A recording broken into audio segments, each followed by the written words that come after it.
Has a purpose. It's from our CD. Everybody has a purpose.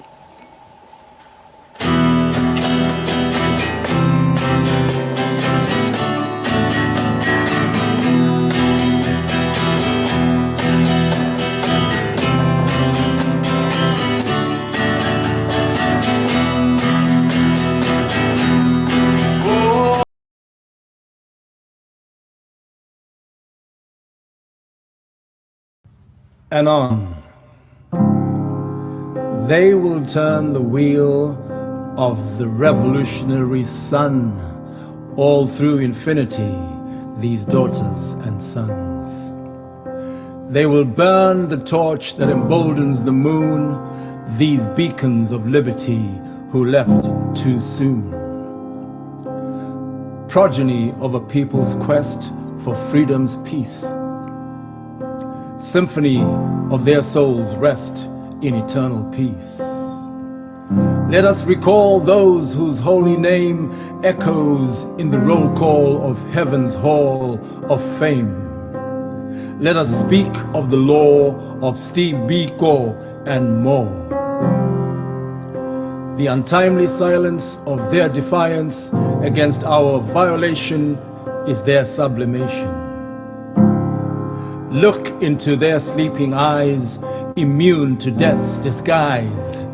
Their truth will always vaporize the honeyed tongue of insidious lies. Listen closely to their angels' cries. Let us remember them. Remember Lumumba. The rumor of Nkrumah quivers still like a silent breath of the poisoned whisper of his death. And where is Césaire, that poetic interlude to our bleached solitude, his prophetic portrayal of self-love's betrayal?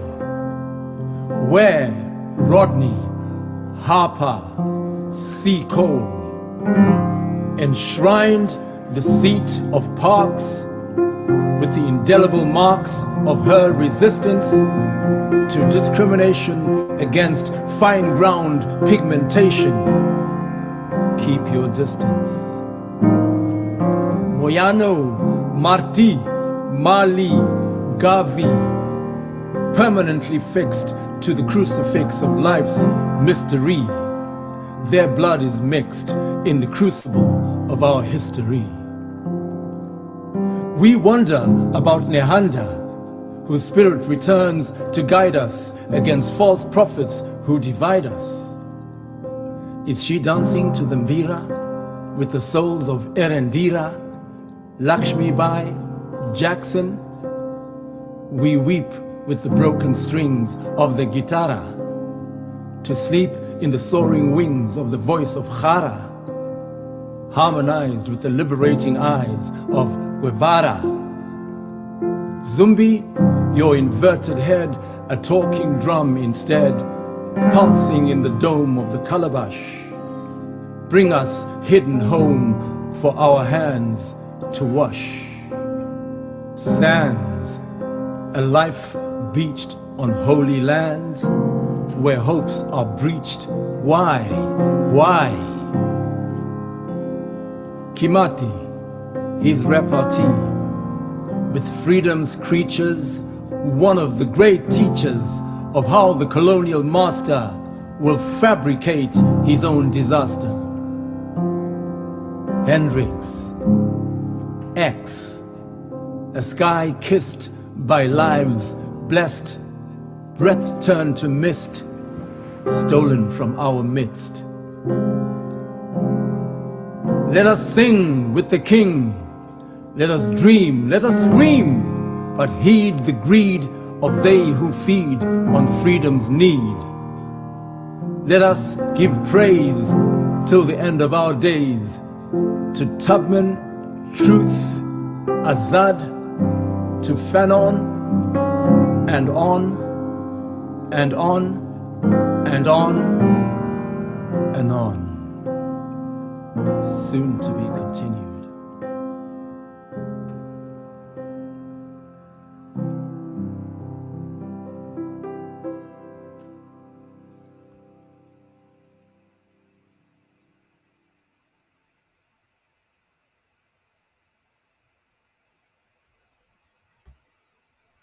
Hello, welcome to World Inkers Network's program, Postcolonial Poetry, The Traumatized Race Speaks Up. This is the second installment of this program, and I'm glad you were able to join us today. Everybody out there viewing, thank you so much. Subscribe to our channel and give us a good comment or two up on your comments on your thread on Facebook, wherever you're at.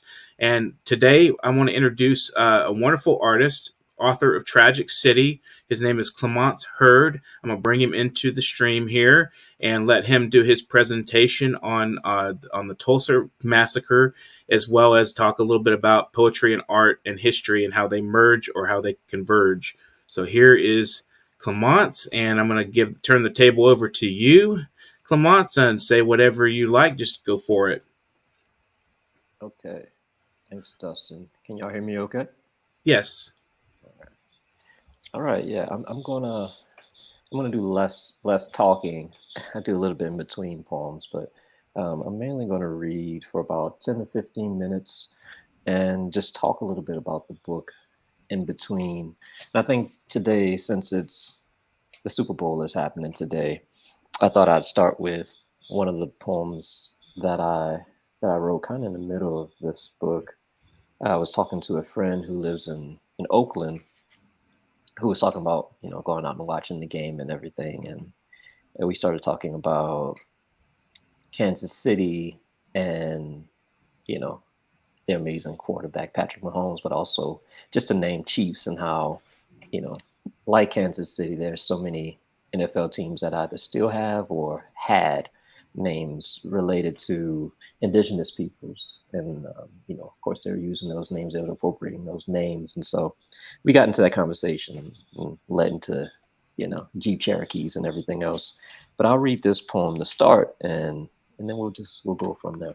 So this is a poem from my debut collection, Tragic City, and it's titled Oklahoma Needs an NFL Team. And it starts with the Oklahoma motto, labor conquers all things. Like a fumble or an onside kick, opportunists charge to dive on said allotments, to smother them like a small fire, the smoke signals rising like swift dissolving blimps. A lot went into securing the acres on and off the field, the trampling more severe than any doorbuster, the players aching much after the most gobblingest day of the year. But it's far too soon, too late for Sooners, and there's only room in this nation for one cowboy. What about the old that's Houston? The Pump Jacks? How about we give it a foreign moniker and market it on all the marquees, from the majors to the park leagues? I can see it now. The Panhandlers versus the Panthers, Monday night at 7:30 Central Standard Time. Let's call the stadium No Man's Land and not show up. Let's take a knee to something vital, cross our hearts and other organs. Oh, and how about, as part of overtime, the kids whose parents dressed them up as freedmen and cowpokes can stampede the banner and a race to the insensitive mascot at the pow of the musket and the wow of the crowd.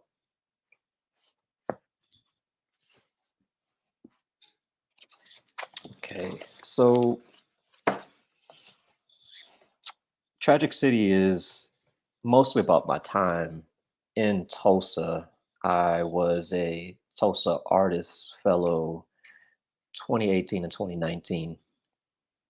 And it was about learning the land while I was on the land, not knowing, not hearing about the Tulsa Race Massacre, and but learning first that the grounds that I was staying on, the building that I slept in, was right in front of one of the worst sites of battle of the massacre. And so that's what Tragic City orbits. And what I'm going to do for this reading is I'll kind of go in and out, and I'll read a poem from Tragic City and I'll read a new poem as well. And so I'm going to read a poem that is set to be published in this this journal titled Agni, and let's see if I can get to that. Okay, there we go. And the name of the poem is titled Phony Guzzle, and yeah, and it features a friend of mine who I played many sports, but mostly football with as well. So we'll just stay with that theme. All right, here we go. Phony Guzzle. I left my computer in El Segundo. No, New Orleans. Now I work from my phone. My grandmother, a devout news watcher, devours chicory, attends church from her phone. Do not disturb went from door hangers to the crescent of my home. My darling Faye, who casts spells in your sleep, why use airplane mode to read alerts from your phone? From the Alamo City to the city of brotherly love, cheesesteaks, and the 76ers. At a sports ball, I see the Spurs up by 10 in the fourth quarter. I 86 my order from my phone. After reading Directing Herbert White, I imagine James Franco referring to his cell as Francophone. Frank Bedard might disagree. Feel free to not Google the illusions from your phone. When a maker is desperate, they'll unbridle their own veins to write a poem, Blank said. As a line cook, I'd write it on receipt paper, scroll more per than thumb on my phone. Back in high school, I had one of those sliders that moaned when you flicked it awake. It weighed down my pocket, sagged my baggy khakis to the queen of the underworld. Inside an album away from the one we share, sprawl portraits of you, Faye, I most adore. I stare, touching myself, discover one mole after another, sometimes merely dirt on my phone. If you hadn't guessed by the sonnet guzzle, snozzle, tag on it, I wrote this verse on my phone. I'm tired, hungry, but this is pleasure. So why do I feel so alone? A friend texts, "Sup, bro? What's good with you?" I respond horizontal since I'm still in bed. He used to knock on the back door, the home my father lost back when all my contacts lived a block away. Recently, he found the man who raised him is not his father, along with his diagnosis of retinitis pigmentosa, condition he inherited from his father or mother who left home and her 6 children, vision dimming. Soon he'll only see what's right in front of him. I don't want to read this poem to him. I don't want to read this poem. I don't want to read. I don't want to. I don't want. I don't. I don't. I. My friend calls me Mons, like the rest of my family. But instead of calling him, I send a heart to his phone. I'll talk a little bit about that poem. So that poem was written in a form called a ghazal, which is a form first created in Arabic. It was an Arabic form, and then it transferred into a Persian love poem. And it uses this refrain, and it's really meant for audience members to participate because the word before the refrain always rhymes. And so that's a poem that's a form that made sense for this poem. And I've written so many ghazals before that were really terrible. But that one was the first one that I wrote where I felt good about it, and it happened when I took a trip to Philadelphia and somehow left left my computer in New Orleans, and had to figure out a way to write, and so that form, and it just felt right. It felt right for the poem, and the poem that I had to write on my phone during that time.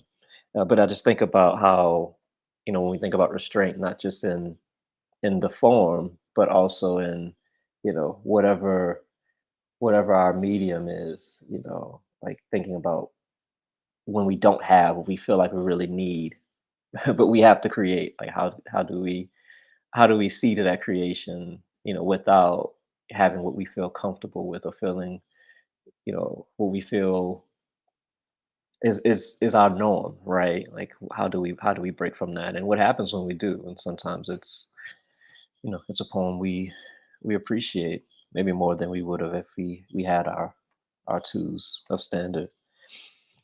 Okay, so I'm going to switch back to Tragic City. And speaking about phones and computers, I mean, that was when I was in Tulsa. Part of what I was doing once I learned about the Tulsa Race Massacre was, of course, research. And I read so many books by Scott Ellsworth and Hannibal Johnson and other experts on the history, as much as you can be an expert on the history, a history with so many gaps.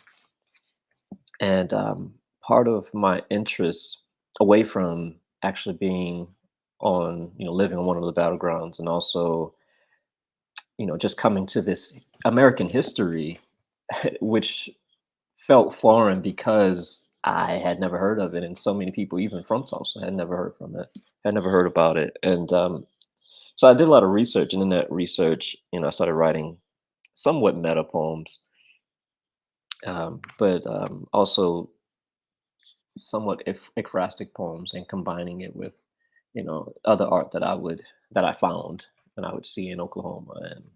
And so this is one of those poems where I am digging into what was said to be the spark of the Tulsa Race Massacre, the spark of white Tulsa, um, pretty much coming down on Black Tulsa, on Greenwood, them finding a reason to not only murder, but also to burn, to raise Greenwood, the Black enclave of Tulsa. And so this poem, Escape Artist, is me just trying to figure out and figure through some of the gaps that happen between the shoeshine boy, this Black shoeshine boy, Dick Rowland, and the white elevator operator who pretty much was the person who sicked the white mob on Dick Rowland, and eventually on Greenwood, Sarah Page. And this poem is titled Escape Artist. Google Sarah Page, and you'll get page after page of Dick Rowland, inextricable, like the days when a wife was known by her spouse. Save for the rumor he only knew her biblically, Diamond Dick, as if Page, her daddy's last name, never existed. Google the graves at Oak Lawn Cemetery. You'll find one that reads James Jones, born around the same time as Rowland. Rowland, the former, a clerical error. He who died 2 months before the massacre. According to Wiki, Rowland, or Roland, is only 2 years shy of the line God drew. Innocent, in the sand, guilty, guilty. Whereas Paige clapped her ruby flats together and poof, back in Kansas, or poof, Little Africa up in flames, or poof, a blackout and an orphan is wed all over again. Paige, the Houdini of whodunit, Roland, a contemporary of Black Herman, or Vanderzee's escape artist, festooned in chains, shackles, ogling cockily into the camera.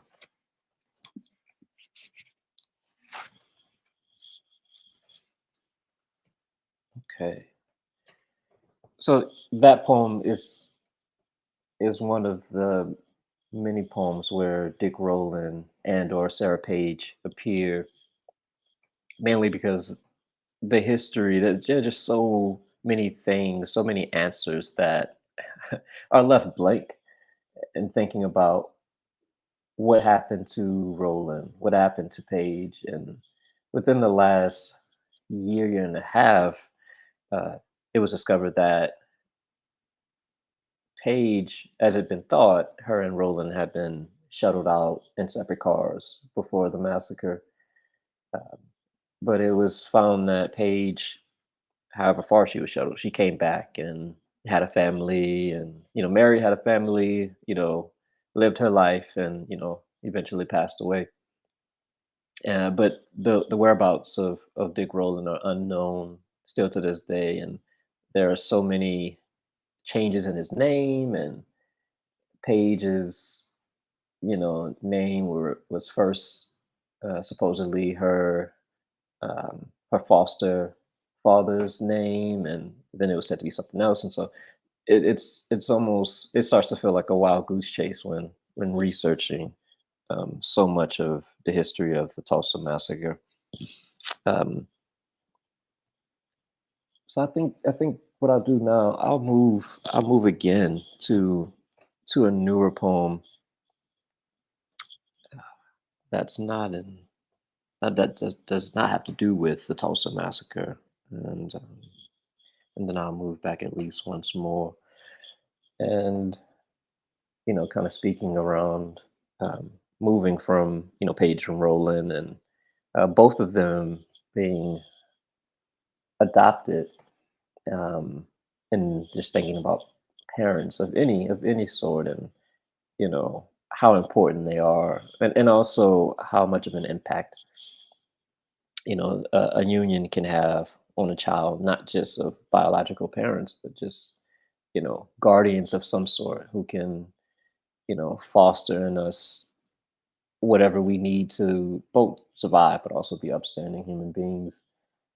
But kind of thinking around that, I wrote this poem, and also thinking about a sort of commonality that so many of us have, whether we um, grew up with our biological parents or not, and thinking about commonality of teeth, and thinking about my own teeth and these things that, unlike other parts of our bodies, they come and they go.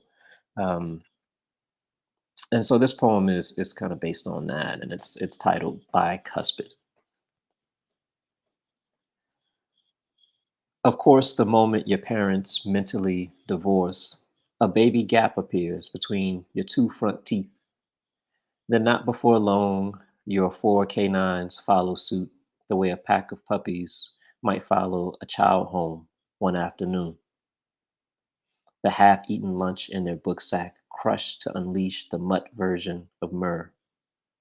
Finally, your molars and premolars no longer thirst to slumber on the same cot, so branch off to sofas, the floor, even wising up to comfort themselves in dirt.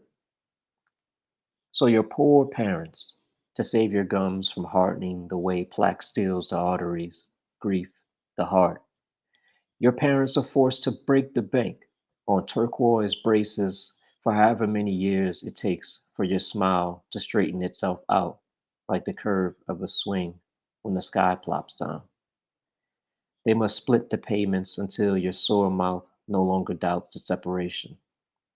Your taste buds chained beneath and behind the fence your parents went Dutch on like their first dates. The Masseter carrying all the bells and more whistle than master. And your tongue, in its lunacy, pawing at every ivory picket for its escape.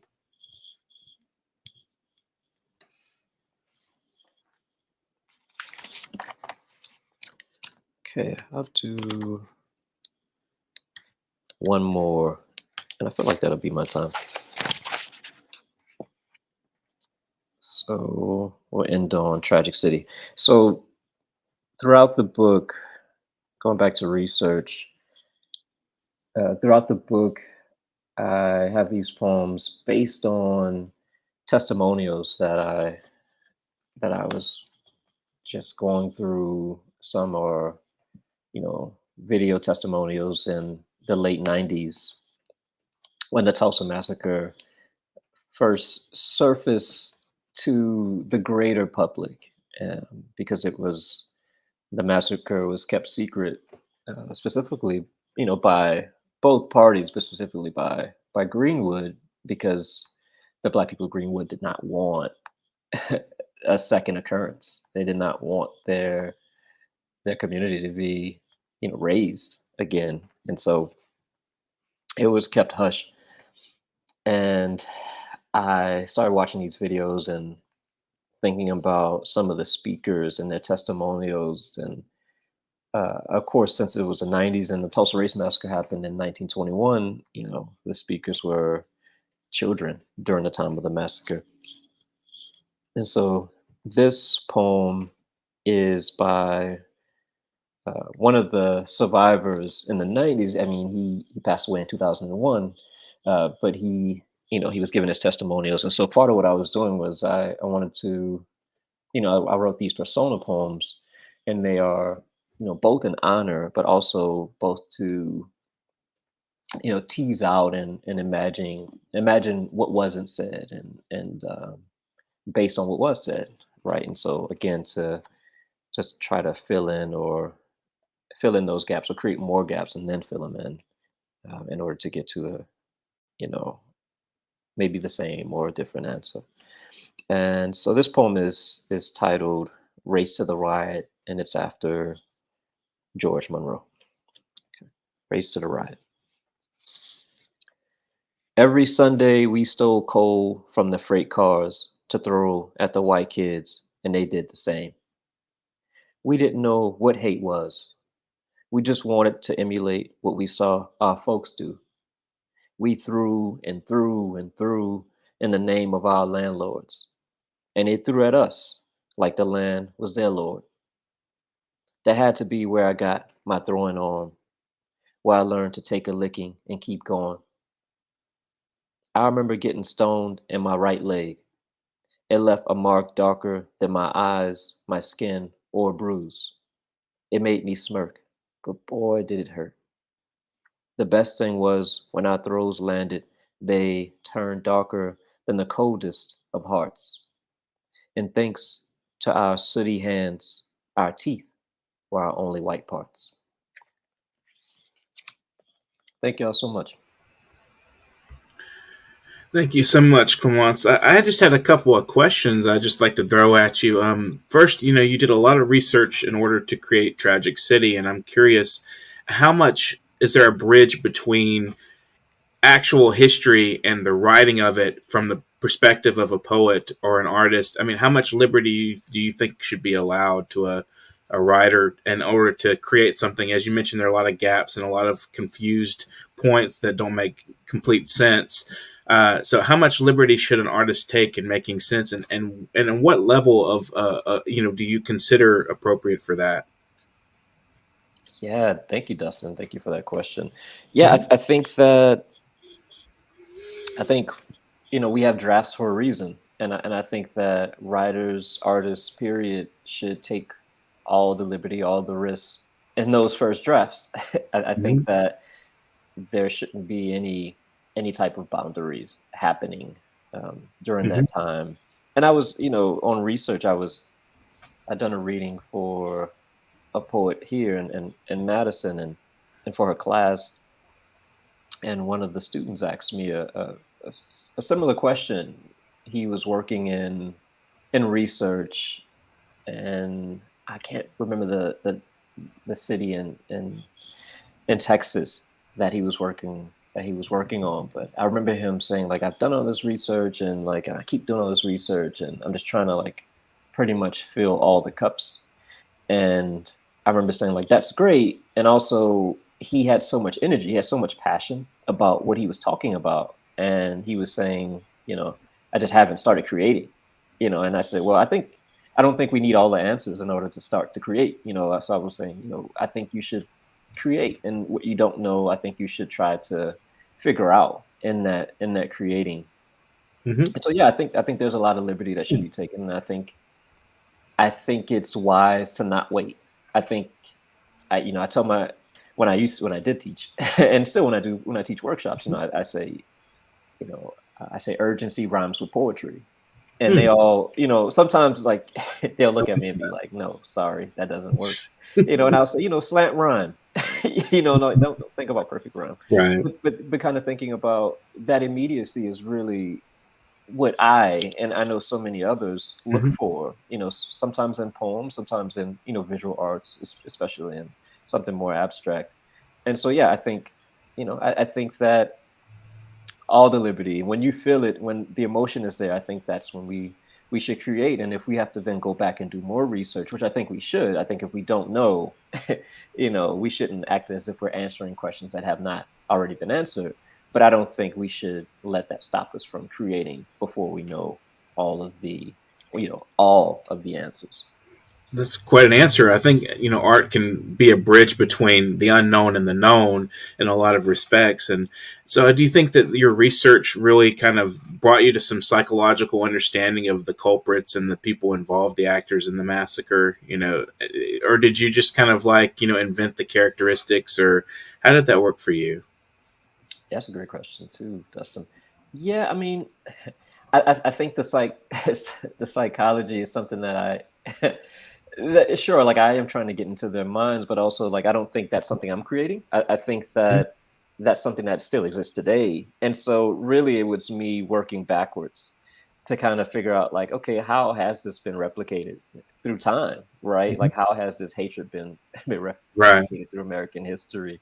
Hmm. And so yeah, I think it is, one of the tasks of the artist is like, okay, how can I, how do I fill this space, right? Like how do I live in this world that I'm now creating? And then how do I also invite others to live in it? And I think with with the Tulsa massacre, I think, especially 2 years after Red Summer, I don't think it was so much of this original thing. I think the burning, the raising of the community, I think that is, we can view that as something that feels, somewhat original, but like this was happening on a smaller scale and in other black towns, right? Hmm. And so it was like, well, I think it's a American tragedy. And I think that's what I try to get at in the book is that sure it's titled Tragic City, and yes, I am orbiting, Tulsa, predominantly Tulsa, but there are also, what city in America isn't tragic? You know what I'm saying? Like even Yeah, if we look at absolutely. even if we look at an all white town, it's like how tragic is that? Yeah. Like it's just you. Like that is, Hmm. that's there's a hurt there, even if the people are walking around as if like this is exactly what we want. Like it's like, well, there is also this. And what happens when it's not that? What happens when a drop of of anyone who's black or brown comes in? Like that's tragic. Like how do you then respond? How do you then live your life when that occurs? Right. And my third question and final question would be that I've seen, I've noticed that your publications include Agni, World Literature Today. I mean, a good solid list of publications. And I'm just curious, what do you think it takes to be a successful poet today? Ooh, yeah, that word successful. Yeah, It's that's kind a of a loose, yeah. yeah, Yeah, well, loose and I think loose word. today more than ever, there are poets who have a type of like, people say like famous poet is an oxymoron. Hmm. But I think today more than ever, like though we may not memorize poems the way, maybe our ancestors did for school and the way they did, or just, because they enjoy poetry. But I think that yeah, I mean, I think that there are several ways to look at that. Like, I don't feel like I'm, especially well known. I know many poets, right? I mean, poets need other poets as friends. Like, we just need it because the canon and everything that that our country has tried to not include in the canon is so vast that we need other poets to Right. in order to continue to write and continue to grow. And so that's one level of success of like, oh, I have, have community, and also I write, I write this however often feels good to make me feel like, hey, I am a poet and I am a successful one. And then there's just the other side of that. And, today more than ever, there's a lot of, I won't say a lot, but there's more money in poetry than there was, 10, 20, 30, 50 years ago. Right. And so, and there are just more chances. It's not just like, oh, we have just Langston Hughes, and that is our Black poet. It's like, no, it's like not only that, but also there are just so many other arts that are, that are now in poetry, right? Like we have poets who are combining, so much visual arts and music and so many other, media just to figure out something new to do, right? And I think that's also success. So I think, that word, and when it comes to like, thinking about publications, sometimes that's just finding the right publication. It's not all about the bigger publications, but it's about like, who's going to really get your work and want to get your work. And also, using that as a way to push your writing. It's less about the publication. It's more about, how good do you feel about your writing? How good do you feel about your growth from when you started to now, So kind of having a growth mindset instead of more of, instead of like how much riches and accolades can I get, is more positive, looking at it, at the poetry itself as the vehicle. And, you're not trying to just accumulate awards and money and all this quote unquote success. You're really just trying to kind of present a good poetry. You're presenting, the arts is for their own sake. Yeah, that's great. So thanks for joining us today. And I'm going to play a video off of YouTube. It's Audre Lorde's There Is No Hierarchy of Oppression. And this is for Brian Kehinde, who was not able to make it today. But I'm going to go to the share screen and bring this up. And let's see here. Get this up here. And I'm going to put it on full screen and play it. There is no hierarchy of oppressions. By Audre Lorde. I was born black and a woman. I am trying to become the strongest person I can become, to live the life I have been given, and to help effect change toward a livable future for this earth and for my children. As a black, lesbian, feminist, socialist, poet, mother of two, including one boy and member of an interracial couple, I usually find myself part of some group in which the majority defines me as deviant, difficult, inferior, or just plain wrong. From my membership in all of these groups, I have learned that oppression and the intolerance of difference come in all shapes and sizes and colors and sexualities, and that among those of us who share the goals of liberation and a workable future for our children, there can be no hierarchies of oppression. I have learned that sexism, a belief in the inherent superiority of one sex over all others and thereby its right to dominance, and heterosexism, a belief in the inherent superiority of one pattern of loving over all others and thereby its right to dominance, both arise from the same source as racism, a belief in the inherent superiority of one race over all others and thereby its right to dominance. Oh, says a voice from the black community, but being black is normal. Well, I and many black people my age can remember grimly the days when it didn't used to be. I simply do not believe that one aspect of myself can possibly profit from the oppression of another part of my identity. I know that my people cannot possibly profit from the oppression of any other group which seeks the right to peaceful existence. Rather, we diminish ourselves by denying to others what we have shed blood to obtain for our children. And those children need to learn that they do not have to become like each other in order to work together for a future they will all share. The increasing attacks upon lesbians and gay men are only an introduction to the increasing attacks upon all black people. For wherever oppression manifests itself in this country, black people are potential victims. And it is a standard of right-wing cynicism to encourage members of oppressed groups to act against each other. And so long as we are divided because of our particular identities, we cannot join together in effective political action. Within the lesbian community, I am black, and within the black community, I am a lesbian. Any attack against black people is a lesbian and gay issue, because I and thousands of other Black women are part of the lesbian community. Any attack against lesbians and gays is a Black issue, because thousands of lesbians and gay men are Black. There is no hierarchy of oppression. It is not accidental that the Family Protection Act, which is virulently anti-woman and anti-Black, is also anti-gay. As a Black person, I know who my enemies are. And when the Ku Klux Klan goes to court in Detroit to try and force the Board of Education to remove books the Klan believes hint at homosexuality, then I know I cannot afford the luxury of fighting one form of oppression only. I cannot afford to believe that freedom from intolerance is the right of only one particular group, and I cannot afford to choose between the fronts upon which I must battle these forces of discrimination wherever they appear to destroy me. And when they appear to destroy me, it will not be long before they appear to destroy you.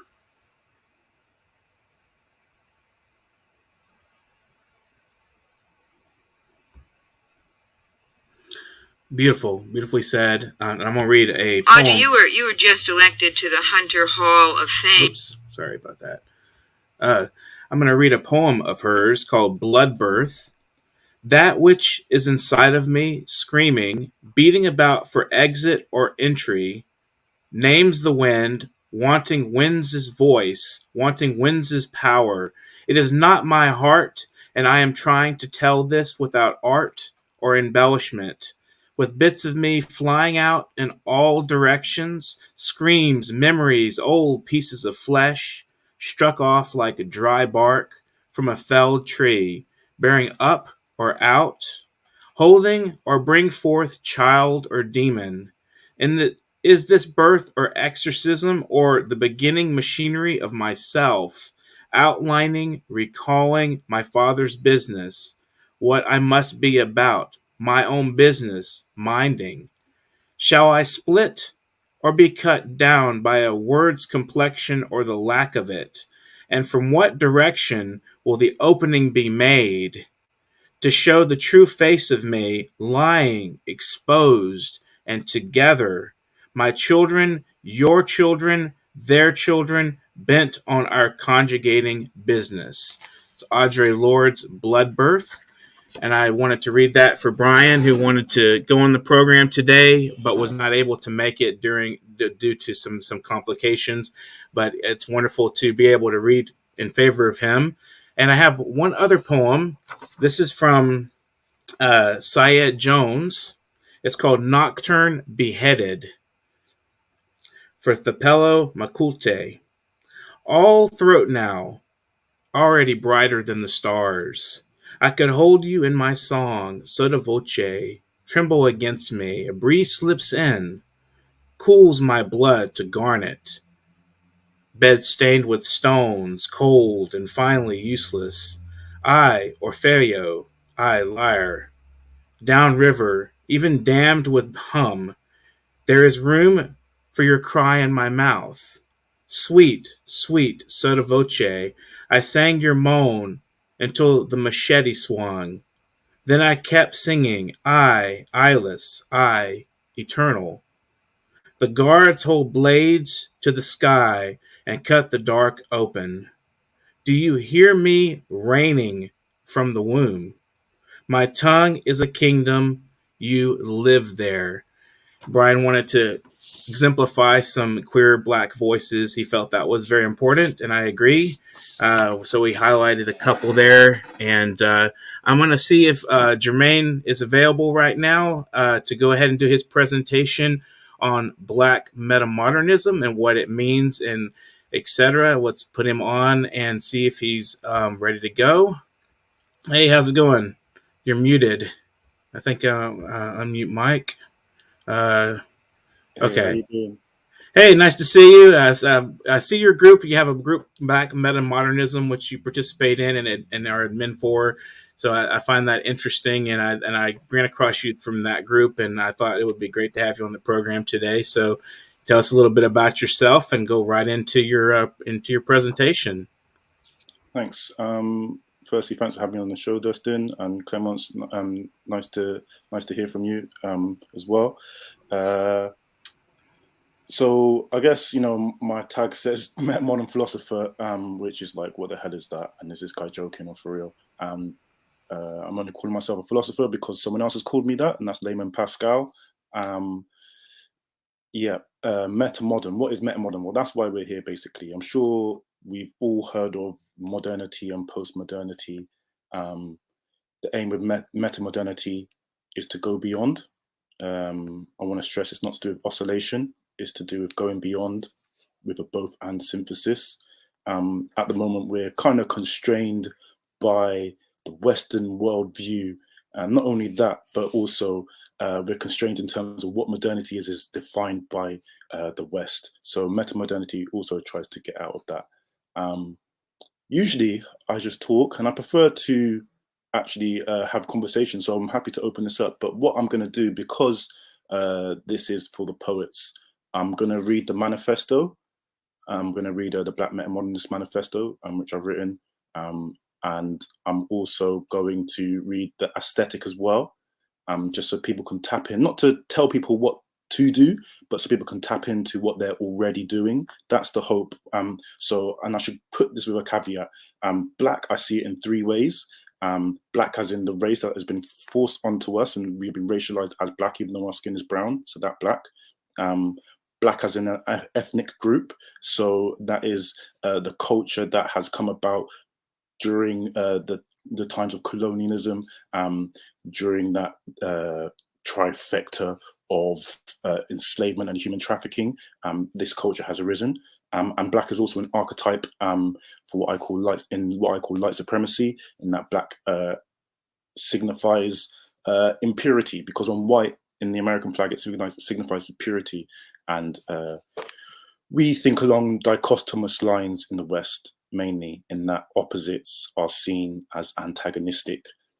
So what I'm going to introduce is Black Metamodernism as a cultural code and a structure of feeling. The cultural code is both and diunital thinking, which was brought to us by Vernon J. Dixon in the 70s, a Black economicist. And diunital thinking basically sees opposites as complementary contrasts as opposed to antagonistic conflicts. So with the, and also there's a structure of feeling, and the structure of feeling associated with metamodernism, this is important, is the integration of cognitive dissonance. And we're gonna get into it, and then I'll open it up to some questions for anyone who's like watching, or for you guys as well who are in here. So here's the Black Metamodernist Manifesto. Black Metamodernism is a way of life. It's a social, cultural, and political movement with a diunital both and system of logic, increasing the field of options in our minds. This movement takes action towards a structure of feeling that is the integration of cognitive dissonance, creating a capacity for more complex emotions. The process is the aim. Progress is the increase in the extent of this process. As the process progresses, the capacity for holding multiple perspectives is at once increased. Collaboration between groups, individuals, and systems with different and/or opposing worldviews is facilitated by this new capacity. Atomized individuals find the ability to work collectively for common goals whilst retaining their individuality and avoiding groupthink. Critical mass is reached as cultures shift, initiated by artists and scholars, and begin to impact economics and politics, creating a new middle class. That's not bougie, by the way, not a bougie middle class, but that's for another talk. Black Metamodernism is applied to the foundations of Western and colonial logic, including but not limited to existentialism, nihilism, theology, metaphysics, and physics. The goal of Black Metamodernism is continual Black liberation, based on the principle that Black people won't be truly free until everyone else is too, which brings us to an idea of universal reparations, which in itself is another talk. So I'll get on to the Black aesthetic, which I got from a book, I can't remember the author, but I believe it's called Black Cognition, Black Intellectuals and Black Aesthetic. It's a great book. Check it out if you can. So The Black Aesthetic. For Black people, by Black people. Art for survival's sake. Functional, collective, and committed. Political, social, cultural, and economic. Inseparable from Black life. Origins in Black history. That's African bondage and our European history as well. Second world, which is both the first world and the third world, where they intersect. Reconstruction of Black middle classes. And we need Black aesthetic critics, so critics who are Black. And it has to be intersectional, so that it explains the perspective of different conflicts in an intersectional way, and that it avoids Black nationalism, which I can talk about as well if you like. And so all of those are required for it to be what is termed the Black aesthetic. Only one of these is required for this Black aesthetic to be considered metamodern. Diunital thinking, as I've explained already. Logical differences and logical opposites, a bit like yin and yang. Paradox resolution, the paradox of intolerance, for instance, that we must be intolerant of intolerance in order to not have intolerance. So we have to accept some intolerance to not have it. It's the paradox, and it's kind of, yeah, accepted. Integrated cognitive dissonance, and going beyond the Western concept of modernity. And if anyone wants to check out what I think is a quintessential Black metamodern artist, check out a gentleman called Doom Cannon, and he's from Southeast London, and his latest album, Renaissance. He is my friend, but we've talked for a while, and yeah. So that's the aesthetic, that's the manifesto, and there's one other caveat that I need to add. And the caveat is that I have faced what Wade Nobles has called a conceptual incarceration in the time that I've been in metamodern circles. This conceptual incarceration typically leads to either drapetomania or menticide. Drapetomania is, the unbearable urge to be free, as it was told to our enslaved ancestors that they had a mental illness. And menticide is just the death of thought, and that's what I've faced basically. And I was told what I was doing wasn't metamodern, even though to me it clearly was, and to a lot of people around me it was, but to main people it just doesn't seem, they're not really taking it seriously. And so many people told me this, so I said, okay, look, if you're saying that I'm not metamodern and you're not letting me talk about what I'm doing, and and you're kicking me out of groups because I'm asking you to what extent are you metamodern, and it's not really metamodern, it's more what I call what is called hypermodern, then I'll make my own thing and I'll call it Black Metamodernism, and I'll just look at solely Black, I'll build the foundations on Black authors, and I'll make it inclusive so everyone can come, but you better recognize that Black is being centered here. And it's been a journey. So that's where I'll leave it with you. I've written a lot of stuff, so there's a lot of stuff out there on my Medium page if you want to check it out. Recently did a interview with Layman Pascal on the Integral stage on YouTube, so you can check that out. There's an article reviewing a lot of my work, more than anyone else has read, which I'll take my hat off to Layman. So check that out, that review, which is on the What Is Emerging website. And there's a Black Metamodernism group. The only thing I'll leave with is that oscillation is not metamodernism, it's hypermodernism, and it continues the culture war in negative ways. Thanks. Sorry, you're muted, sorry. Well, thank you so much for joining us tonight. I ran across the Black Metamodernism group from Troy Camplin, who is, also a philosopher and thinker and very profound mind. And the reason I brought you on is because I thought you had an interesting perspective. And I just had a question, since you mentioned you wanted a little bit of interaction. What is your relationship and views of Afro-pessimism? Very informative. I came across the term anti-Black through Afro-pessimism through Kevin Bismarck Cobham. Thank you very much, Kevin. And it definitely fed into my understanding of what I call light supremacy. In me trying to understand, okay, how can I, yes, this is true, but how can I bring this across to white folks who hate CRT and love to be anti-woke, And that's how I figured it. I also, before I came up with the term racial ignorance, so I wasn't just going around calling everyone racist. Which everyone is racially ignorant to some degree, you know. Didn't work out because of the word ignorance, you know. So, yeah, I hope that answered your question. Yeah. Clemonce, did you want to ask anything or have any questions or thoughts to present? Not so much as ask, just appreciation for your presentation, Germane. Yeah, thank you. Thank you for that. Had to write down a few things. I was like, okay, this is going to be a lesson for me. So yeah, I appreciate you talking about the integration of cognitive dissonance and who was the artist who you said to check out? Can you say them one more time from the one from London? His name's Doom Cannon. So yeah, Doom Cannon, like MF Doom, and then Cannon. I was just writing about MF Doom this morning. That's so great. Yeah, gotcha. Doom Cannon. Thank you. It's a pleasure. So another question I might think about, something to think about. You mentioned the integration of cognitive dissonance, and my impression is that psychologically cognitive dissonance can be pretty painful in some ways. So how do you overcome that, maybe that frustration or that gap and pain of cognitive dissonance in order to, as you say, integrate it into your philosophy?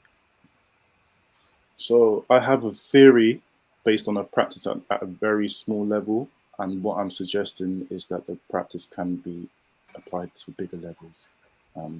Yeah. So I haven't got the practice at the bigger level, obviously, but the small level, I will give the example of Winston Churchill. Winston Churchill is on our £5 notes. I think I actually have one today. He's on our £5 notes. So every time, I draw money out, every time I got to pay for something, I got to see this guy's mug, you know what I mean? Mug in England. Yeah, so Winston Churchill, of course, in one sense, I wouldn't be here today without Winston Churchill, right? So I should be thankful to him, because if the Nazis were here, then, boy, I wouldn't be here in this capacity. Do you know what I mean? So it's thanks that we don't have Nazi England, and the thing is, Winston Churchill was able to do that and make the bargain with the Russians in the way that he did, which essentially gave away half of Europe, because he was seen as a bigger monster than Hitler, even by Hitler himself. Sometimes you've got to ask a monster to help you fight another monster, but then what do you do with the monster after? So what we did with the monster after was replace him with a different prime minister. After his replacement, he is reported to have said, "Keep England white" is a good slogan. Ouch.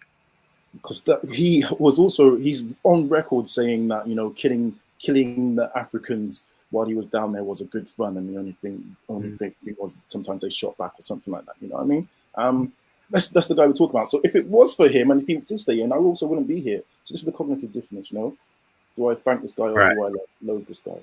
I just have to see both and is capable. Both and is capable. If I have to see that if he was more in power, I wouldn't be here. If he was less in power, I wouldn't be here. So it's a fine balance, and that shows us how balance is really essential. Yeah.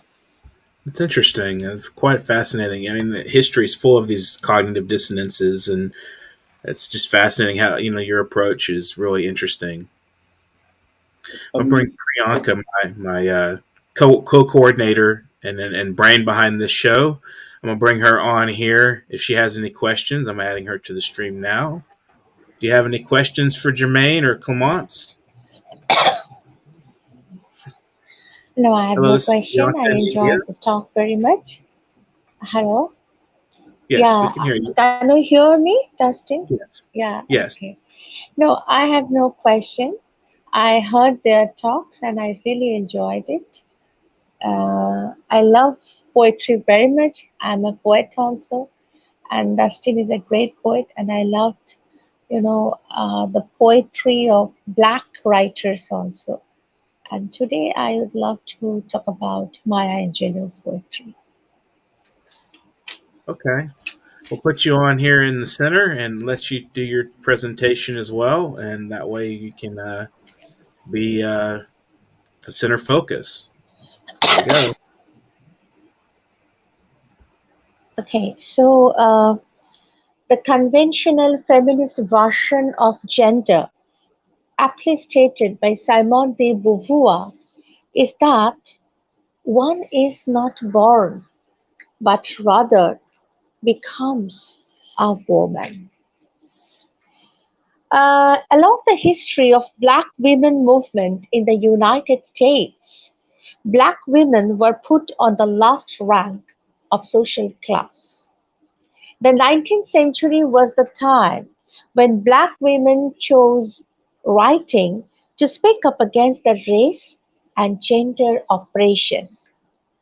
The strong desire of these Black women writers was to express themselves on their own terms and to resolve the conflicts between their own images as constructed by the world outside and their real selves. Now, today, I would love to uh, focus on Maya Angelou's poetry. And before that, I would like to talk about Maya Angelou. Maya Angelou is an Afro-American writer, civil rights activist, poetess, and educated dramatist actress, producer, historian, filmmaker, dancer, and most popular and influential voice of America. Her poems talk about the problems concerning racism, individuality, and gender discrimination. She used feminist approach in her poems which expressed the racial segregation, discrimination, and male dominancy.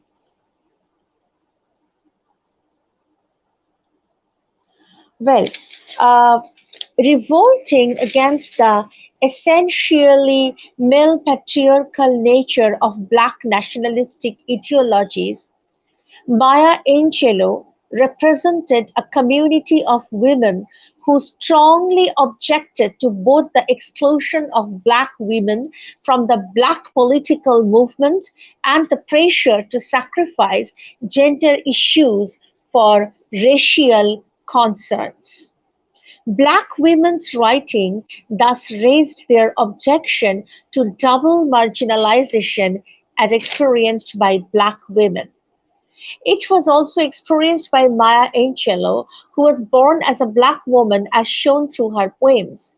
Angelou has been related to a songless bird who gives up all singing, all sound during the 5 years that follow her rape. For 5 years she is mute, locked in a speechless body as she has willed it. This strong sense of imprisonment is expressed in the poem "Caged Bird", which Angelo takes from Paul Laurence Dunbar's 1896 poem "Sympathy". I quote from the poem: "I know why the caged bird sings, ah me, when his wing is bruised and his bosom sore, when he beats his bars and he would be free. It is not a carol of joy or glee, but a prayer that he sings from his heart's deep core, but a plea that upward to heaven he flings. I know why the caged bird sings." After Mrs. Flowers helped her release her voice, Angelo was liberated from her caged silence. Listening to Mrs. Flowers read aloud, Angelo defined the woman's voice as singing. Her voice curved down through and over the words she was nearly singing. I quote from "I Know Why the Caged Bird Sings". Angelo has admired the Black aristocrat Bertha Flowers for her ability to act with the most beautiful of Black skins in a manner Angelo had thought possible only for a white person.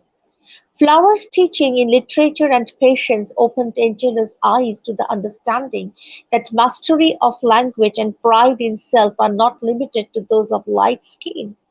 The introduction to Mrs. Flowers is considered important since it not only assisted Angelo to come out of her silence but it also taught her to grow as an individual.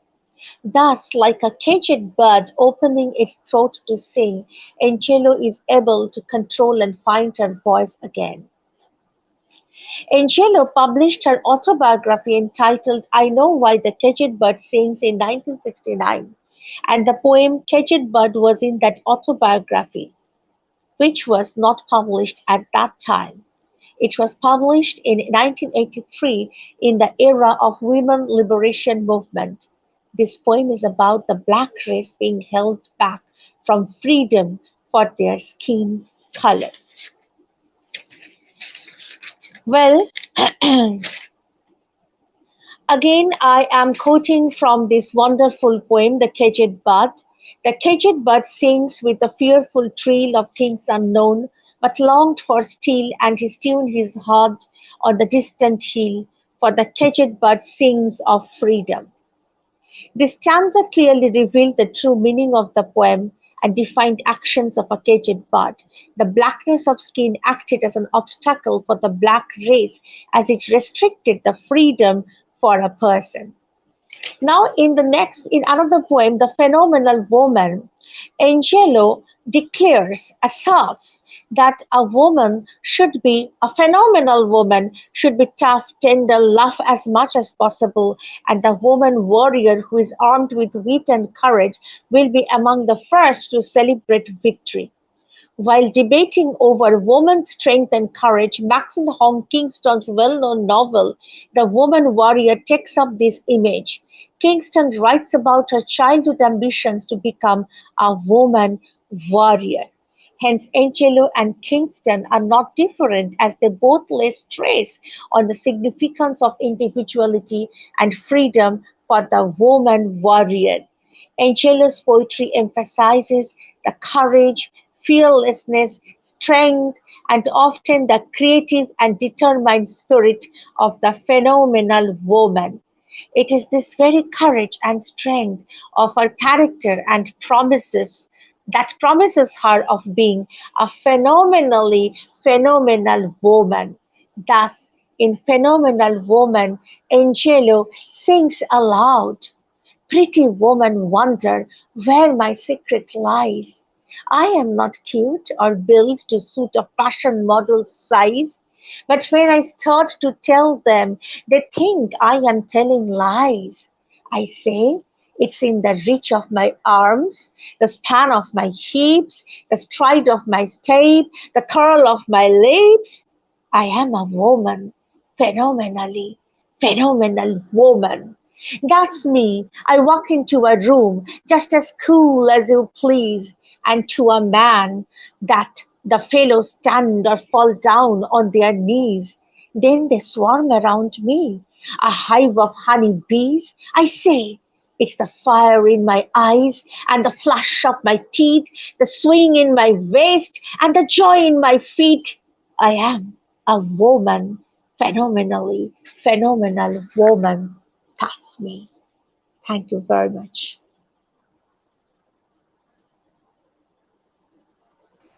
Well, thank you so much, Priyanka. That was a wonderful presentation. Does anybody want to add anything to the discussion on Maya Angelou? If anybody has anything to say, feel free. Or I'm going to play a couple of videos of South African artists. I'll pull these up real quick. And one of these is you'll see the names as they come up. I'm going to play this one first. And she took her time to open her brown bag. A stylish design look-alike Meg. She carries it with such character. I wonder if she's an actor, a movie star on everyday life created scenes, or a model on everyday life ramp. Streets so long, full with events. In the daytime she's a star rose, the lady in shining gold shoes. Miss Selector on the deck is mixing this song for you, so dance, the floor off sister. The stage was already made for you.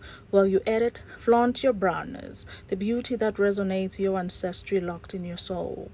So take your time in opening your brown bag, for only you know what your heart carries.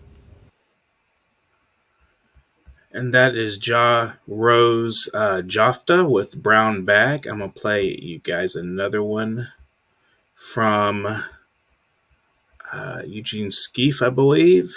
Let me play this.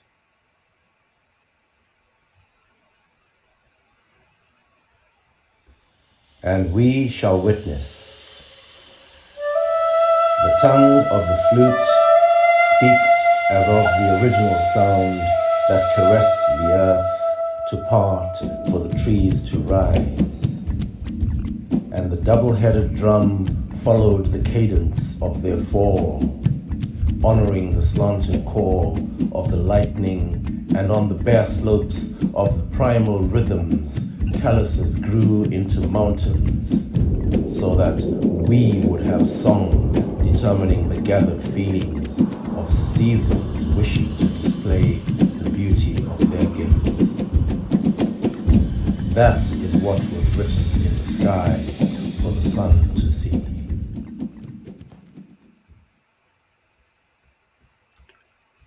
And I'm going to play something called Black Rage, Black Joy.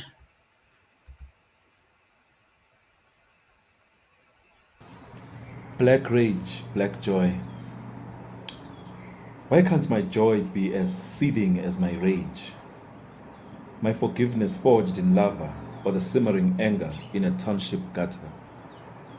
Oh, my rage, make of me a man who always questions, takes the master's spoils and refuses rations.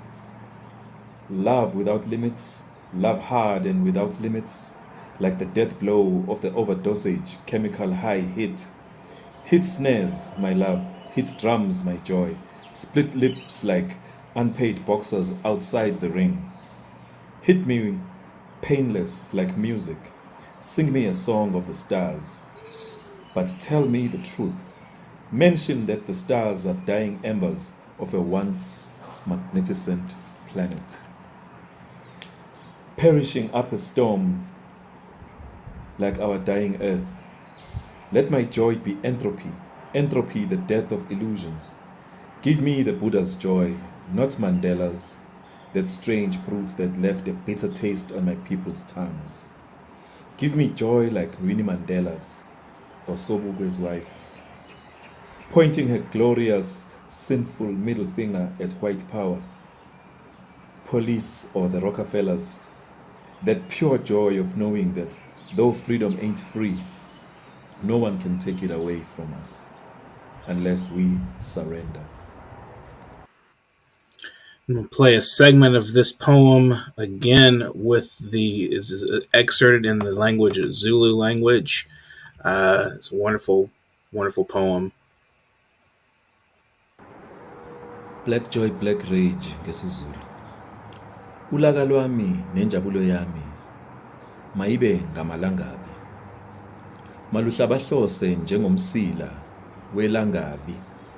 Lushisa izikhotha. Malwande lolulaka lulokoze. Lujuqe ngisho nephaphu lokwesaba. We have a few more videos to play for celebration here of our Black History Month. And let's see, we have Malume's Bones. I'm going to play that. Malume's Bones to Jabu Mazibuko. I was 9 months old in prison with my mother on the dawn of a march so long ago that it ceased to matter. My mother's heart broke inside my mouth that day. I was feeding on her left breast from 5 a.m. until 8 p.m. We were in a small holding cell at the Protea police station. Our crime, a letter that we never received. Malume, you had written us letters from exile, but not even one reached us. The telephone didn't ring with your voice, but the security police detained us anyway, demanding us to account for a body whose bones we still wish to bury. My nappy rash worsened. If only Mama knew your grave number, Malume, or the house number of your current residence. Today, my freedom still hangs on politics of a country that has forgotten that the dead speak. They let us out that night, but I'm still in prison, Malume. Mama's breasts still bleed. I will feed on her left breast until we can put flowers on your grave. And this next one is called The Color of Life. If you give me just a second, I'll pull this up.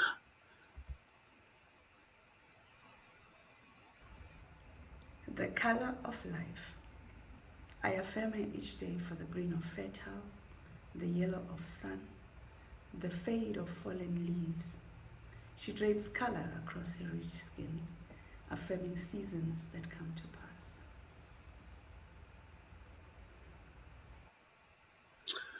And now we have The Magic of Malombo, and it's actually 2 poems, and it's a segment that has some musical backing. It was live.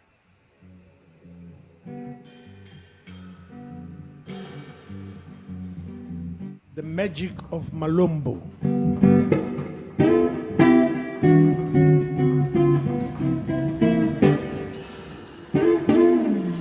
The language of mystics channeled through soothsayer clairvoyance, unequivocally clear, Malombo is not a dialect. Spirits do not have paradigms. Malombo is the eloquence of running rivers throughout the seasons. The procession of Hanats, ululating the melody of aqueducts, transit molecules, moisture-laden notes, gentle voices, the nearness to me and us, goose pimples of joy, basic soul braille, and that's Malombo.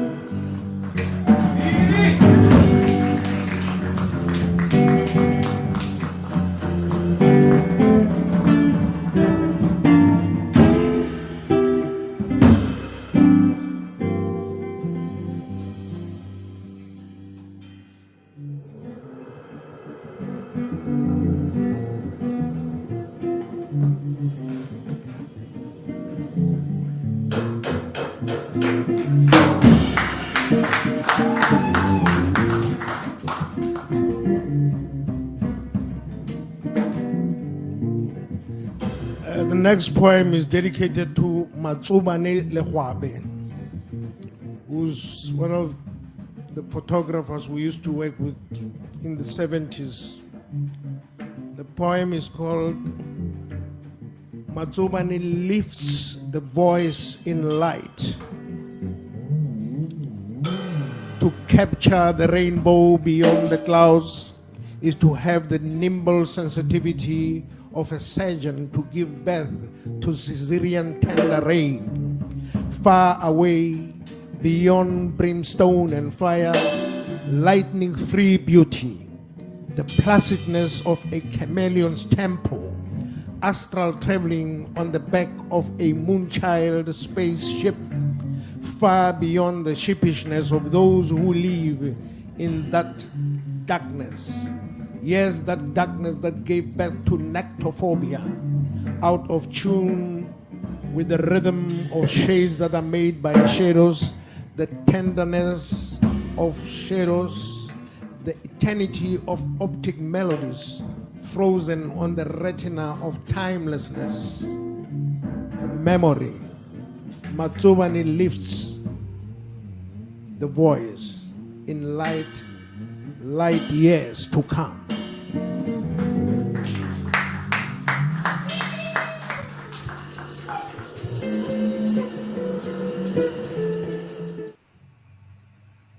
This next one will be called The Great Argument, and it is coming up. So many wasted thoughts, now they gone, useless, nothing left to be formed.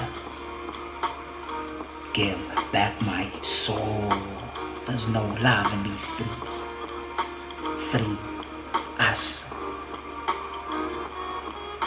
My God, better than your God.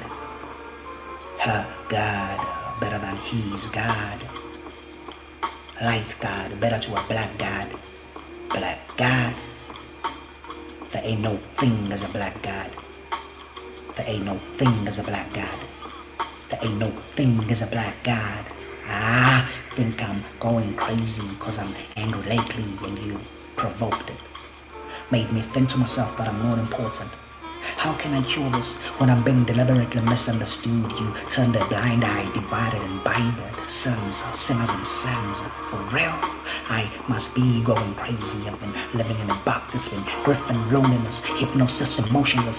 I float in the morning cloud, secrets in your eyes. Hello, the other side. Telepathic connections erupted. Smiles with lies. The wind. I still have wings. The sensuous and ghosts. Blues, child, angels' faces. Greens. We, God's dream. Love, still. The God funk.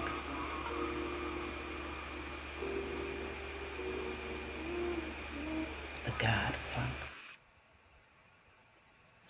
And this one is, there's several short pieces in this one. And the beginning opening poem is called The Truth, Abdul Magali. The truth. The truth never hides in the closet from where cockroaches fall. The truth is ever naked, not afraid to be exposed to the cold isolation when others get hot under the collar. It has no other name. It is nothing else but the truth. Song of Hope. When darkness falls, stars rise, riding on the sky. We live in light, not to be drawn into the sea of pain. Hope is a torch of determination as we hope from the now where we do not belong to desire where our hearts live. Nighttime is a land of dreams. Broken pieces. We stitch memories of our past with strings of positive thoughts as we plant a future filled with brightness, afraid of failing present generations, for their limbs should not inhibit their movement. Once our ribs were ripped when we fell into the ditch of misery. We mastered the path to the present, a loud guiding voice propelling us to be masters of our destiny. Yet, every destination is a departure point. Nothing is static. Statistics tells of mortals born in mortar, amidst defining sounds of mortar. Dropping without morals, wounded hearts are healed by failing memories of pain. It is poetic. Perhaps it is true that the devil lives in the detail. The divinity of words holds power for the mind to dissect the meaning. The poet never walks on the straight line at times. Or is it poetic that the meaning is mined in deep thoughts? The idea is not to conceal the truth. The poet is a licensed free bird of Freedomville without a veil in the mind. To my sweetheart, Nelly Hlabo, in the heart there is no distance. Every beat carries memories of a dying love. If you knew how much I love you, you'd cry for joy. Beautiful poems, and I believe Abdul is with us in the studio. We'll let him speak if he wants to in a little bit. I'm going to play one more video. This is called War, and give me just a second here, and I'll pull this up. War.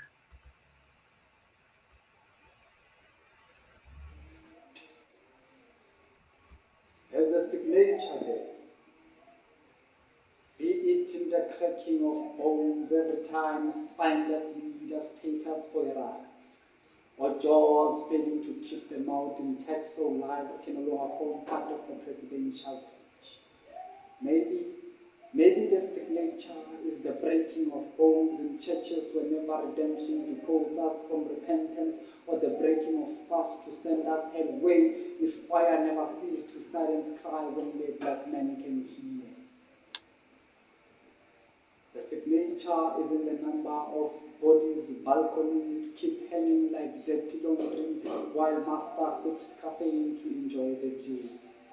It is within the signature where black men never seek retribution from the oppressor, but hide behind systems whose systematic theologies have options from the oppressor. So, every time black men raise their concerns, they either live with broken jaws or juggle in psychological warfare where life is seen as a funny jungle with less options to remain sane. The signature is there. It is in the not being able to stand up for yourself or needing balance from loans whose paybacks are backstrokes with sharks on black women who drown every time they try to pray. Their words dry ocean that are filled by their tears as they go on. The signature is in the broken society and its failure to comply. Because completing ways of the master takes everything that completes the man. Thus, leave our sons to bring in new content, because 7 masters left us without signatures, and yet their signatures always put us in danger. This is war. I want to thank Eugene Skeef for these wonderful videos. We have Abdul Mangali is with us right now, and so is Eugene. I'll bring Abdul and Eugene into the studio to say what they would like to say. Give me just a second. Here we are. Hello, nice to see you again, Eugene, and nice to meet you, Abdul. Hi, thank you. I was saying thank you, Dustin, for the wonderful program, and thank you, my brother Eugene, for inviting me to participate. Mm-hmm. This is an amazing program.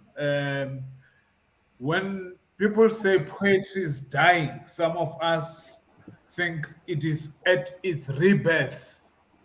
And I think that the continuum of this program would expose even more artists to the to the global stage, that we can make poetry fashionable again, that writers can live out of their crafts, and as a global community of writers, we can reconnect again and get into this tourism of words where we share words about ourselves, we share about pain, and we just celebrate life for what it is.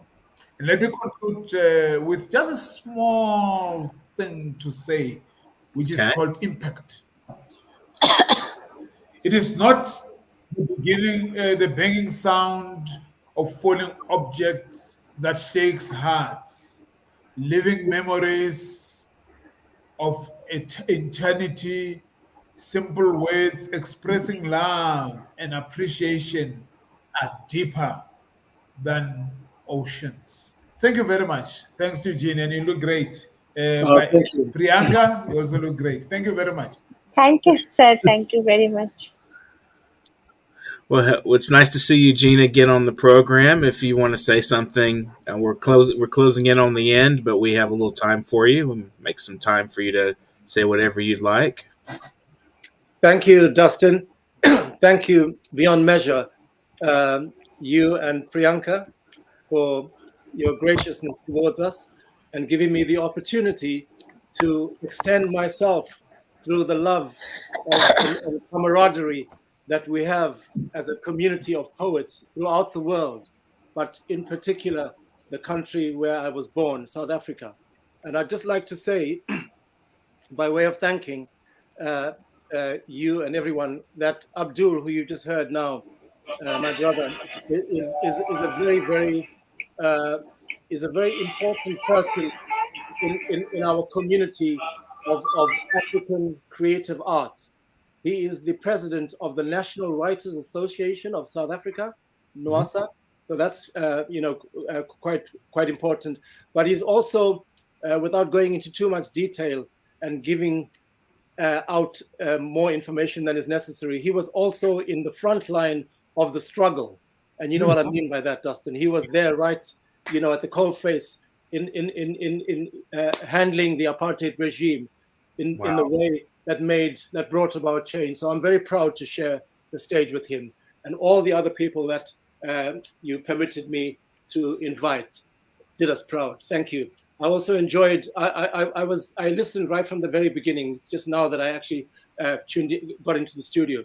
I enjoyed your delivery, Priyanka, and Maya Angelou, one of my favorite people who I'm very honored to have met as well. Some years ago in London. And then I also enjoyed Germane and Clemonce. I just enjoyed the discussion. And Dustin, finally, you are a master at very calmly chaperoning us, managing us. You have very great skills, brother. Thank you very much. Thank you so much. I appreciate the compliments. Priyanka, do you want to respond to that? Actually, I always love to hear words from dear brother Eugene Ski, and today I again got the opportunity to meet him. And Abdul sir, nice to talk to you. You inspired us a lot. Yes, really, poets can only unite the world by the power of words. And really, I'm also thankful to DUSTIN for arranging the entire program and for giving us the opportunity to talk to such great intellectual stalwarts from South Africa, Nigeria, and the United States.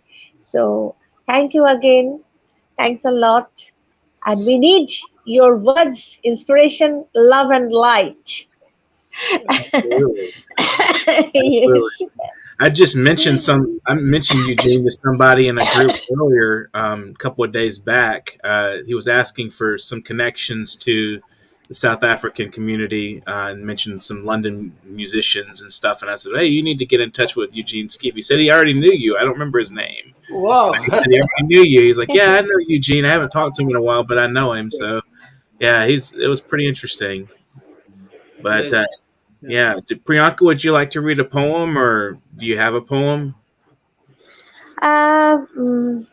I don't have that book, Touches and Turbulences, with me right now, but I can read out a poem of my own. And brother Eugene, I couldn't send my book to you, but if possible, you have it with you. I have it, and I'm going to stick your special compliments. Yeah. Yeah. I'll show you. Thank you very much. I will be really thankful to you if you write a review of my poems briefly. I'll do that. Yes. Okay. Let me read out a poem. Just a second. I'm coming. Okay. Just Dustin, may I just ask a very humble question whilst Priyanka's setting herself up? Was it deliberate or accidental that you omitted Thabo, Thabo, the other poet? Was his poetry is phenomenal as well in the list that I gave you? Was it just that there were too many? I think I must have missed that one. Did I miss him? Yes, you did. Oh, and he's phenomenal. He's really just okay. Let me see if the video, maybe the file. What was the name of the piece? Because that's where I have him saved as. Okay, I can get to that. Okay, I see it. Is it called Crucified? Yes. Yes, I did miss that. You're correct. I meant to play it at the beginning of the program. We can end with that, actually. I think we will end with that. Thank you, my brother. I'm so glad I had the courage to ask you. Thank you.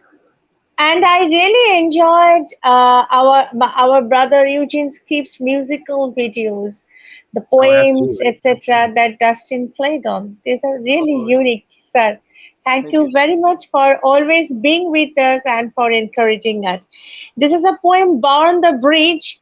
Actually, one of my, sisters who is from Sri Lanka, she requested me to write a poem about the present disastrous situation that they are facing in Sri Lanka.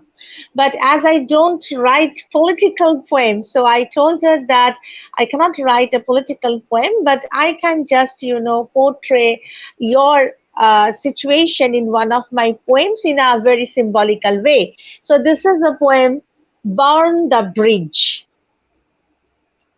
You sleep and snore when they burn up our hearts and spit on the corpses in anguish. Rage and feverish hatred ruin our land, where once God whispered secrets of love to the kissed souls of beautiful damsels. Burn the bridge when we cease to exist. Colors and lack of colors and bloody bloodshed ripped apart hearts, splits merge with queues where infants die sucking up bottles of water, no milk, only water, disaster. They rape the sisters in front of their brothers, no milk powder, horror, horror.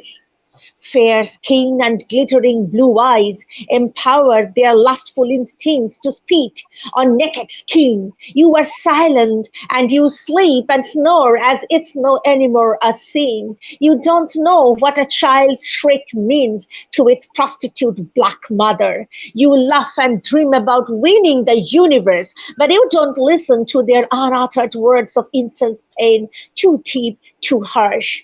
Boots define power structure. Isn't it a defeat, a failure, an illusion, a crime, a bitter truth, a bloody fracture? The curves of naked bosom, the bites, the lackluster fight. You spice up your stories of triumph and utter need. You don't believe in sacrifice and solemn deeds. You can write but fail to read the lover's broken mind that once aspired for a passionate kiss. You sleep and snore and let me burn the bridge, challenging blood-stained lips that once sucked up our blood and then quit. You still love to spit. Thank you. Beautiful, passionate, Thank beautiful you. as usual. I'm going to play this video here that we mentioned just a minute ago. It's called "Crucified," and I think I have it over here on this tape. This thing we play. Let's see if I can get this going here. Oops, wrong one. Wrong video. Okay, let me go back to my video files. This is called "Crucified." Wonderful video. I Hello, heard is there any strange problem, voices Dustin? say solitary confinement creates enough space for I to meditate. Born and raised in the dungeons, the locktions surrounded me in loneliness. Loneliness surrounded me in darkness. Darkness, my only truest friend. Moments of sadness I have seen, giving birth to a bright light of hope. Little child cursed by own midwives, thrown into rivers and seas of blood.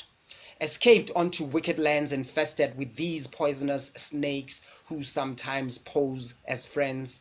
Betrayed comrades and warriors who aimed to lead us to a home called freedom. Crucified I was, but always came back to rise beyond the darkest stars and skies. Before I lived, I had to survive hateful entrapments of this womb. Oh, my forgotten thorny past. My name was Truth, a child yet to be born, but already crucified. Yes, I have lived too many lives and died too many deaths before. In Rwanda, Hiroshima, Ethiopia, in Soweto, Vietnam, Indonesia, Mexico, Congo, Somalia, Angola, Bipatong, Uganda, Sharpeville, Tanzania, Seattle, and Genoa. Even the oppressor's lies and tear gas smoke failed to keep me choked in fierce oppression, where violence gave me hope for solace and redemption. Watching sad smiles rested on a bloodline of an axe, dripping deaths of generations born into the bloodline of hope, left to drip dry on the surface of this cruel, cruel, cruel earth. I survived the death of my soulful dreams. My name became Peace, a child yet to be born, but already crucified. I rose, came back, multiplied, to throw stones before and after I wrote books. Books whose contents got stolen. Stories about the wisdom of my being. Stories about how they raped my rich mother, stole her children and wealth, forced her to conceive beasts possessed by greed. They called me a savage, so I was made a slave. Millions of hard lashes left my broken back open, dripping gallons of blood licked by these hungering scavengers who conspired with vultures and vampires, sucking every drop out of my starving veins just to gain their superficial wealth, spreading my blood like a red carpet for the rich to walk on it, using it to build great monuments and slave ships, making guns and whips, building prisons and shackles, shackles that bind my mind, wrists, and ankles to their greed and wickedness. Living in the womb of my troubled presence, my name changed. It became Justice, a child yet to be born, but already crucified. They failed to keep me buried in a shallow grave of grief and hatred, where I lived many lives and survived countless deaths to rise beyond the darkest skies. But still, they had me crucified like Christ, like Spartacus and Socrates. But I came back once again and rose to throw more stones after and before I wrote books whose stories are never told. Stories about how children of my stolen lands are being turned into cannibals, caged up in concentration camps and filthy drains called prison. I came back to sing along with a sad song of freedom, a song whose melody used to get blocked by sounds of mad bombs in Botswana, in Zimbabwe, in Gaza, Nagasaki, and Lebanon. A song that rhymed with beautiful names like Fanon, Guevara, Sobukwe, Nkrumah, Biko, Mumia, Lumumba, Shabazz, Gavi, Lenin, Tsietsi Mashinini, Dennis Brutus, Stompie, and Hector Peterson. Like all of them, I got crucified, killed, and died to live beyond my time. In the womb of my uncertain future, my name became People's Liberator, a child yet to be born. Some called me mad troublemaker and already had me crucified. I have lived many lives and died too many deaths, cause my spirit that fights still refuses to die. Before I lived, I had to survive.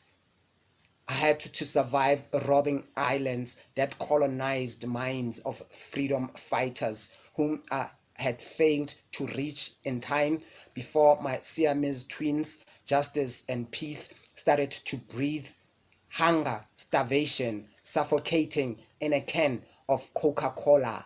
New Age imperialism celebrated in style as I watch fools trying to mute the truth, preserving battlefields for sheer mediocrity, hypocrites preaching about the beauty of democracy, revolutionary thoughts arrested in development of reformist politics of desperation, polishing rusty chains of grave enslavement whilst keeping the lid on the bottle of resistance forces. Exploitation and oppression ignored by these crazy, mad, insane dogs, scheming and mating with cats,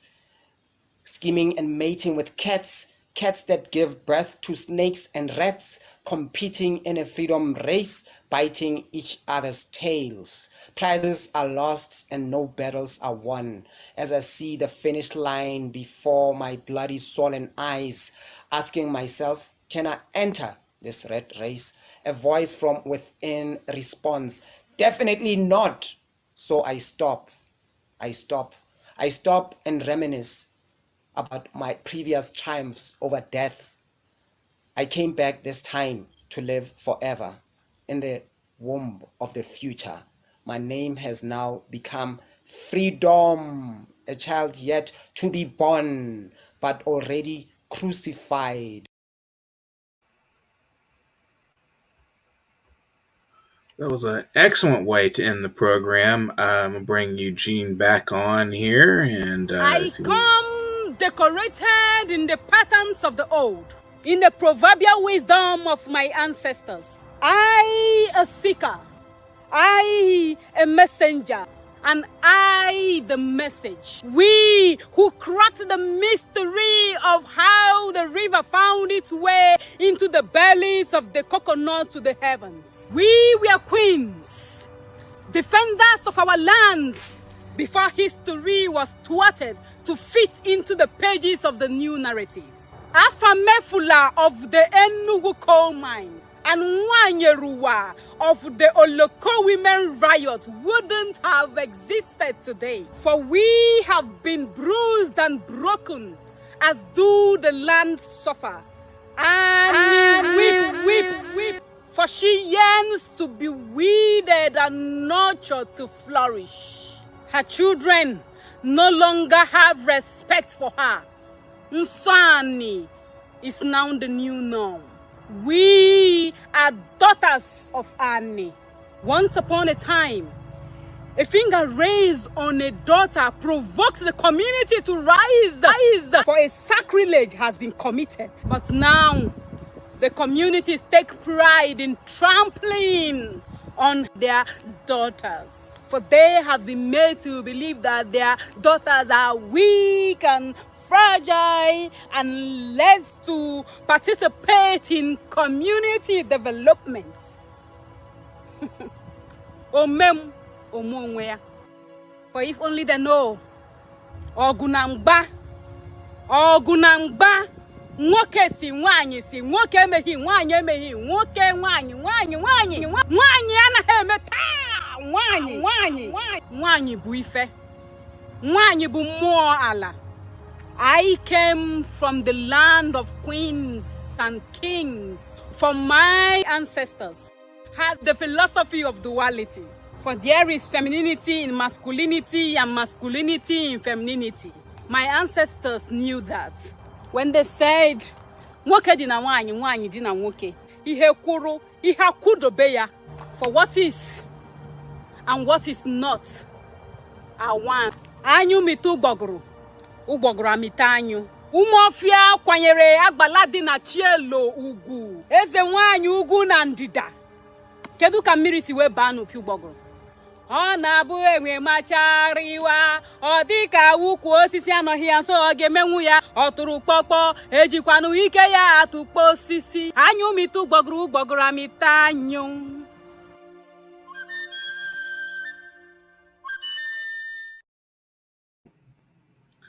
Thanks for watching today. Subscribe to our channel if you have not already.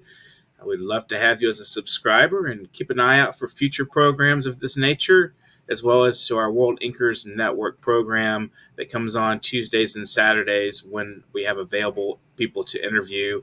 So without further ado, I'd like to end this program with a Joe Kidd and Sheila Burks song that we played at the beginning, Everybody Has a Purpose. Thanks for watching again. Subscribe. Feel free to donate to paypal.me/nyparrot. Thank you. Called Everybody Has a Purpose. It's from our CD, Everybody Has a Purpose.